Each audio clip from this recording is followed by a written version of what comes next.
Bismillahirrahmanirrahim. Assalamualaikum warahmatullahi wabarakatuh. Kembali lagi bersama saya Emrudi Haitami. Di video ini kita akan melanjutkan materi tentang trigonometri, lebih tepatnya tentang aturan sinus. Teman-teman bisa perhatikan, ini merupakan segitiga sembarang. Di pertemuan sebelumnya, kita sudah mempelajari perbandingan trigonometri, tapi dari segitiga siku-siku. Nah, sekarang apabila segitiganya merupakan segitiga sembarang, maka penyelesaiannya kita bisa menggunakan aturan sinus. Di video yang pertama, kita sudah pernah bahas, kita bisa menarik garis tinggi dari segitiga sembarang ini, sehingga akan membentuk dua segitiga siku-siku. Baik, teman-teman fokus dulu ke segitiga sembarang ini. Kita misalkan ini A, berarti panjang sisi di hadapannya kita lambangkan dengan A kecil. Kemudian di sini B, berarti panjang sisi di hadapannya kita lambangkan dengan B kecil. Kemudian di sini C, sisi di hadapannya kita lambangkan dengan C, gitu ya. Nah, sekarang kita tarik garis tinggi, misalkan dari titik C dulu. Teman-teman boleh tarik garis tinggi dari titik A, boleh juga tarik garis tinggi dari titik B. Ya, sekarang kita coba dulu dari titik C. Kita tarik garis tinggi. Nah, garis tinggi itu adalah garis yang kita tarik dari titik, misalkan dari titik ini ya, tegak lurus terhadap sisi di hadapannya. Jadi di sini tegak lurus terhadap AB. Ini kita anggap D. Maka sudut yang terbentuk oleh garis CD ini di sini nih, ini 90 derajat. Yang ini juga 90 derajat. Kita misalkan di sini ini CD ini kita misalkan sebagai tinggi ya. Nah, ini kita misalkan dengan T. Teman-teman bisa perhatikan segitiga ACD. Sekarang segitiga ACD ini adalah segitiga siku-siku. Sehingga kita bisa menggunakan konsep perbandingan trigonometri pada segitiga siku-siku yang sudah kita pelajari sebelumnya. Nah, fokus dulu, teman-teman fokus ke segitiga ACD. Ini merupakan segitiga siku-siku. Jadi kalau misalkan ditanya sin A, ingat sin itu demi ya, depan per miring. Depannya berarti kan ini. Ini sin A nih. Depannya berarti T. Sedangkan miringnya berarti ini. B. Ingat ya, miring itu yang berada di hadapan siku-sikunya nih. Nih, di hadapannya. Berarti ini kan. Nah, sehingga sin A itu adalah T per B. Gitu. Nah, kalau misalkan kita mau cari T, ini B, kita pindah. Berarti kan ini kan pembagi nih. Kalau kita pindah berarti dia jadi kali. Sehingga T sama dengan B dikali sin A. Paham ya? Berikutnya, teman-teman, perhatikan segitiga BCD. Ini juga merupakan segitiga siku-siku. Kalau kita cari sin B, maka sama saja konsepnya. Depan per miring. Depannya T, miringnya A. Berarti T per A. Nah, ini juga sama. Kalau kita mau cari T, berarti A ini sebagai pembagi pindah ke sini, maka jadi kali. Jadi T sama dengan A dikali sin B. Pertanyaannya, nilai T pada segitiga ACD dengan nilai T pada segitiga BCD kira-kira sama nggak? Tentu sama. Jadi kalau ini segitiganya kita pisah, ini kan panjang tingginya itu akan sama. Sehingga kita bisa tulis T sama dengan T kan gitu ya. Karena ini kan sama nih. Berarti bisa kita tulis ini B sin A itu sama dengan A sin B. Boleh sebaliknya ya. A sin B sama dengan B sin A. Nggak masalah. Nah sekarang kalau misalkan kita mau cari B. Berarti ini sin A harus kita pindahkan ya. Sin A kalau kita pindah ke ruas kanan. Maka dia jadi pembagi. Berarti A sin B per sin A. Benar nggak? Nah sekarang kalau sin B ini kita pindah ke sini. Ya berarti jadi pembagi sehingga bisa kita tulis B per sin B sama dengan A per sin A. Oke, nah ini yang pertama. Sekarang kalau kita tarik garisnya, garis tingginya nih kita tarik dari A misalkan ya. Kita tarik tegak lurus terhadap garis BC sehingga akan terbentuk garis tinggi. Misalkan seperti ini. Nah, karena ini AD-nya itu garis tinggi, maka ini akan membentuk sudut 90 derajat, gitu ya. Tegak lurus kan? Nah, ini kita misalkan lagi sebagai T. Sekarang perhatikan. Segitiga CAD, CAD, kalau ditanya sin C, ini nih, berarti depannya mana? Depannya berarti T. Kemudian miringnya berarti B. Ya kan? Maka sin C sama dengan T per B. Sama seperti tadi, kalau kita mau mencari T, berarti ini menjadi B dikali sin C. Nah, sekarang fokus ke segitiga BAD. Sin B berarti T per C, gitu ya. Sehingga kalau kita cari T-nya, yaitu C dikali sin B. Ini sama-sama T, berarti B sin C akan sama dengan C sin B. Sehingga B sama dengan C sin B per sin C. Atau sin B-nya bisa kita pindah ke sini. Jadi B per sin B sama dengan C per sin C. Coba teman-teman perhatikan, di sini ada B per sin B itu sama dengan A per sin A. Di sini ada B sin B sama dengan C per sin C. Ya, teman-teman bisa buat satu lagi, misalkan garis tingginya ditarik dari titik B ke sini. Oke. Tapi karena ini sudah cukup, kita simpulkan saja. Jadi untuk segitiga sembarang akan berlaku A per sin A itu sama dengan B per sin B. Coba perhatikan di sini. Panjang sisi A dengan sudut di hadapannya, yaitu sin A. Ya kan? Nih. Kemudian B, panjang sisi B dengan sudut yang di hadapannya. Sehingga A per sin A sama dengan B per sin B. Sama dengan C per sin C. Nah, ini yang harus teman-teman pahami. Ya, boleh cara mengingatnya jangan mengingat A per sin A-nya, tapi ingat sisi, panjang sisi dengan sin sudut di hadapannya, gitu. Panjang sisi dengan sin sudut di hadapannya. Panjang sisi dengan sin sudut di hadapannya. Nah, ini kalau rumus, penulisan rumus boleh juga. Ini kan A itu sama aja dengan BC kan. Boleh kita tulis BC per sin A. Sama nih. Kemudian B-nya boleh kita tulis AC per sin B. Kemudian C ini boleh kita tulis AB per sin C. Sama aja ya. Ini adalah bentuk yang sama. Atau teman-teman boleh juga sinusnya kita jadikan pembilang. Maksudnya apa? Ini boleh ditulis sin A per A. Boleh, nggak masalah. Sama dengan sin B per B. Sama dengan sin C per C. Boleh ya. Yang penting semuanya kalau mau sinnya di atas berarti semuanya harus di atas. Kalau sinnya mau di bawah seperti ini semuanya di bawah. Ya.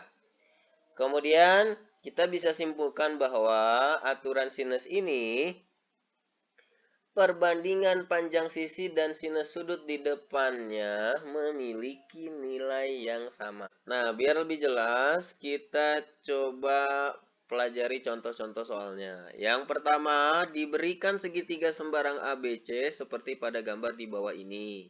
Nah, ini gambarnya sudah disediakan di soal, jadi teman-teman tinggal perhatikan. Ini yang ditanya, tentukan panjang sisi AC yang ini nih. Ya, nah, ini teman-teman juga harus cek cara untuk menentukan apakah ini menggunakan aturan sinus atau bukan. Karena nanti setelah mempelajari aturan sinus, teman-teman akan belajar tentang aturan kosinus. Nah, nanti harus bisa membedakan. Nah, coba perhatikan di sini teman-teman. Ini yang diketahui kan di sini ada AB dengan sudut yang ada di hadapannya, kan gitu. Kemudian ini AC yang ditanya, ada sudut yang di hadapannya sehingga ini jelas akan menggunakan aturan sinus.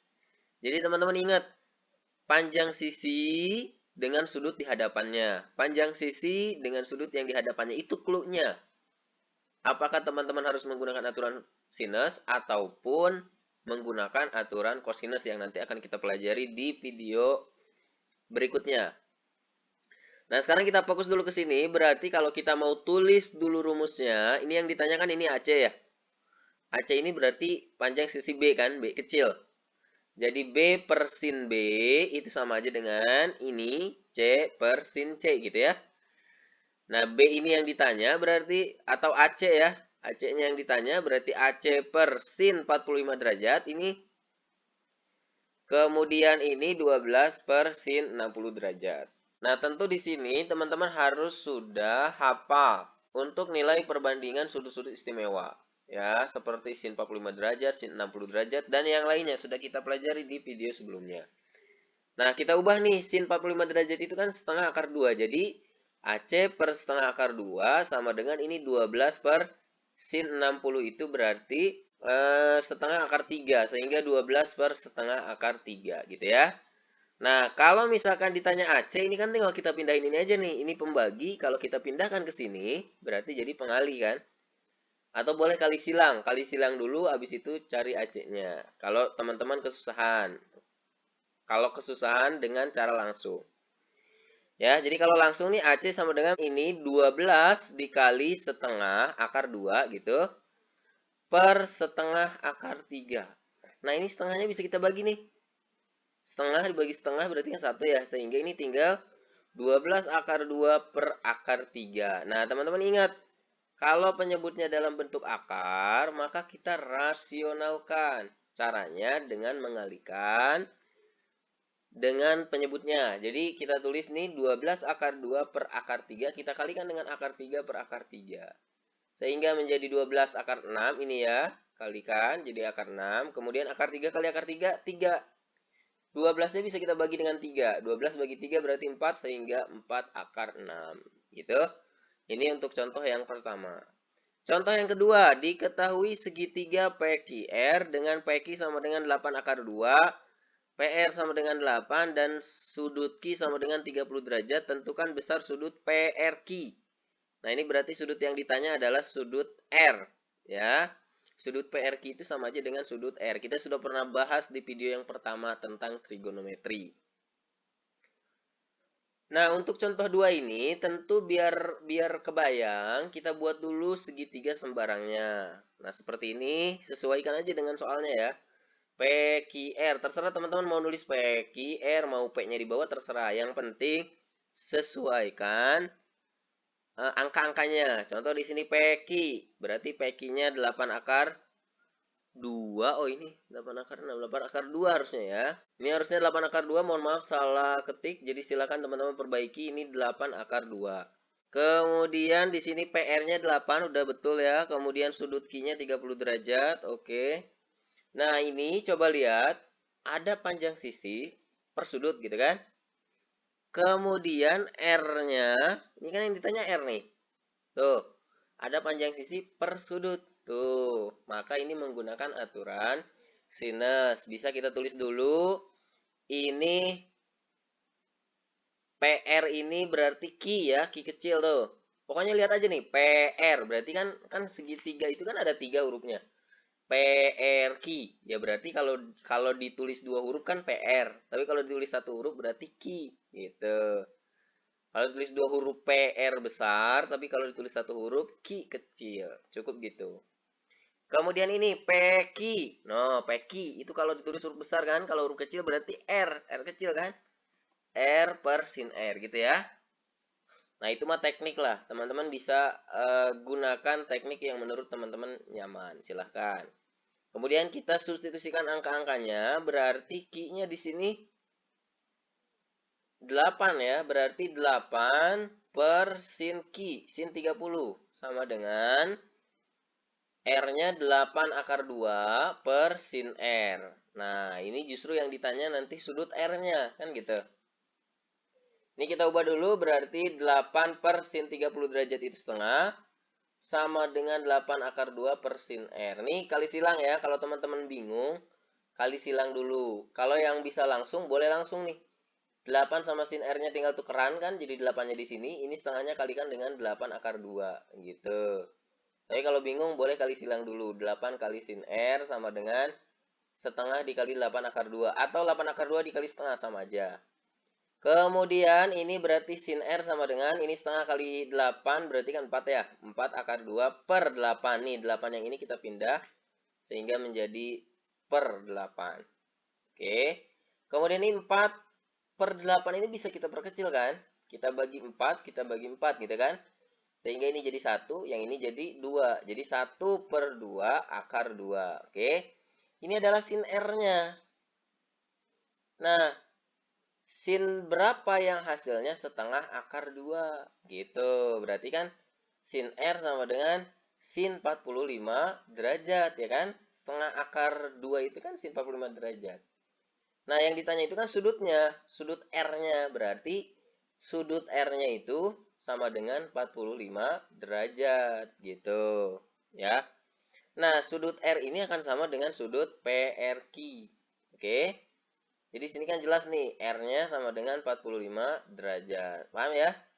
Atau langsung dari sini nih.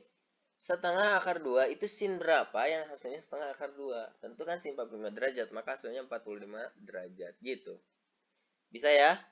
Kita lanjut ke contoh berikutnya. Contoh 3. Pada segitiga ABC diketahui panjang sisi AB sama dengan 10 cm dan seterusnya.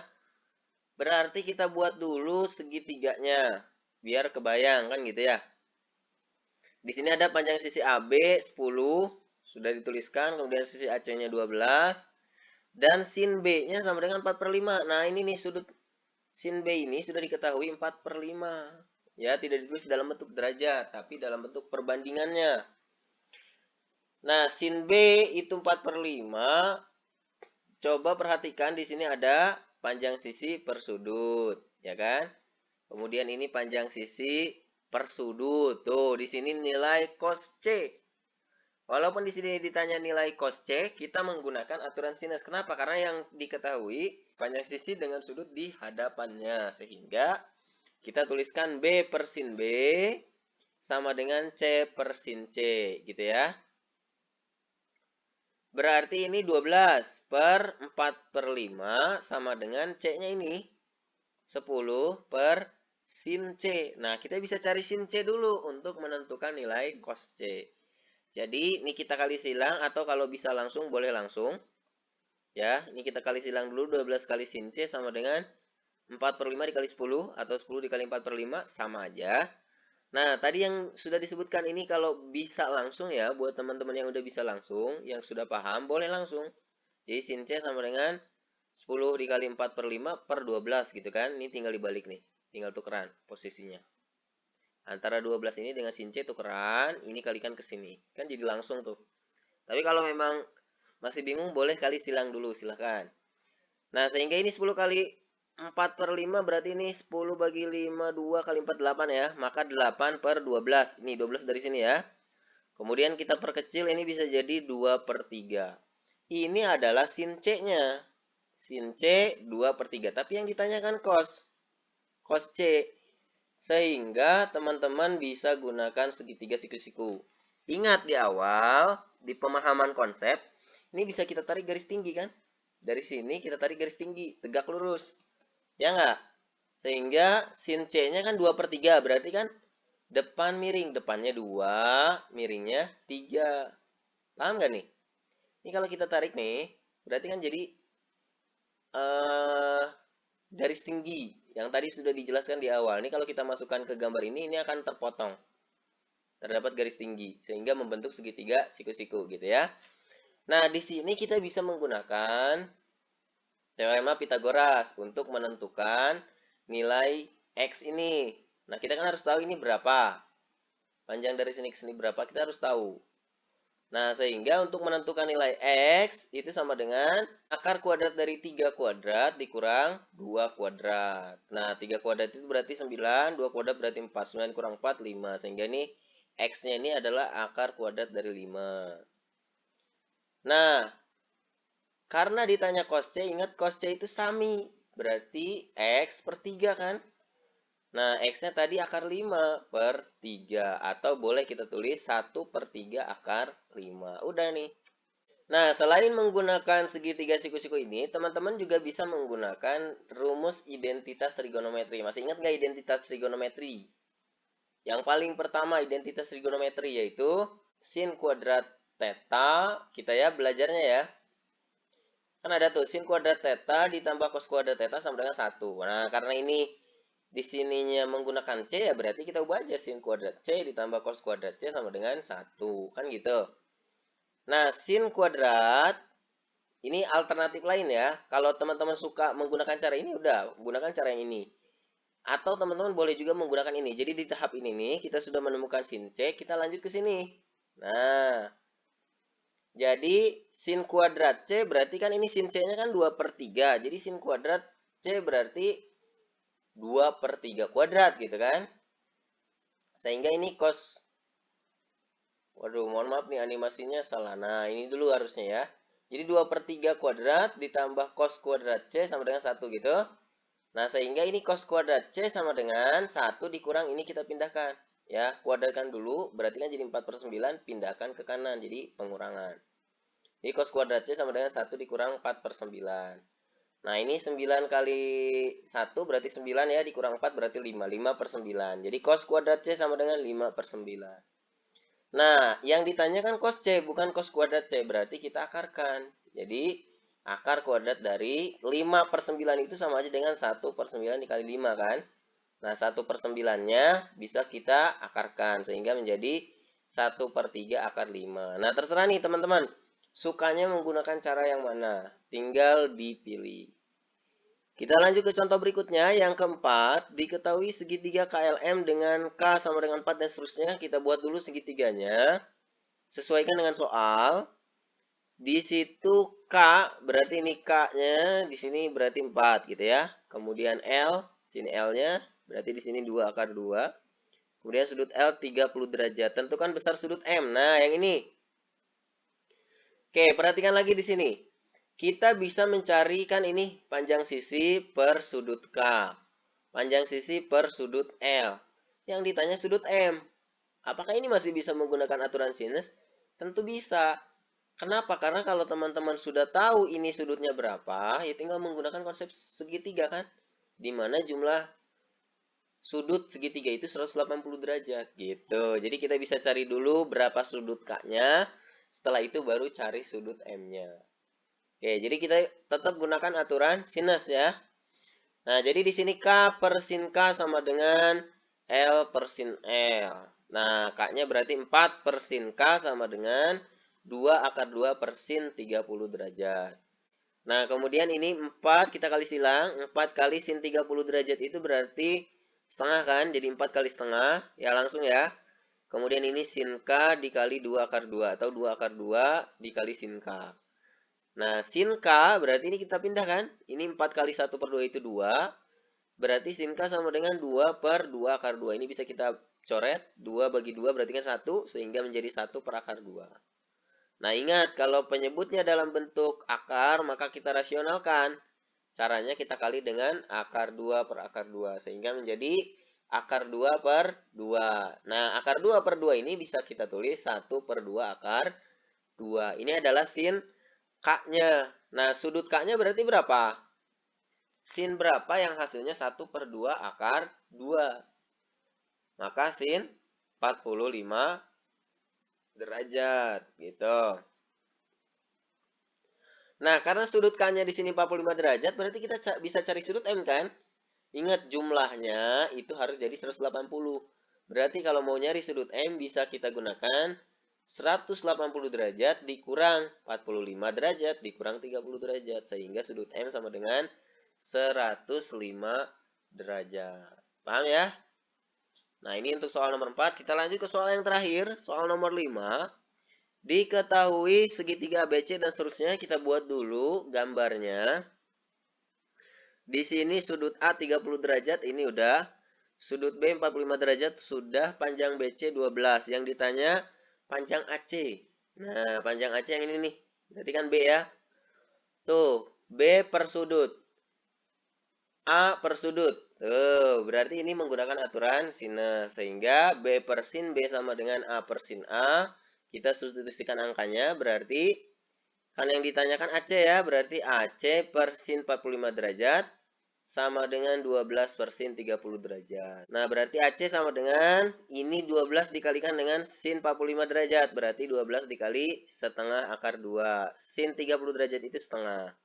Ini bisa kita coret nih. Setengah bagi setengah berarti 1, sehingga AC-nya adalah 12 akar 2. Udah selesai. Jadi panjang AC sama dengan 12 akar 2. Ya, paham ya? Oke, sampai sini dulu. Mudah-mudahan bermanfaat buat teman-teman. Jangan lupa support channel ini dengan cara subscribe, like, komen, juga share. Terima kasih. Assalamualaikum warahmatullahi wabarakatuh.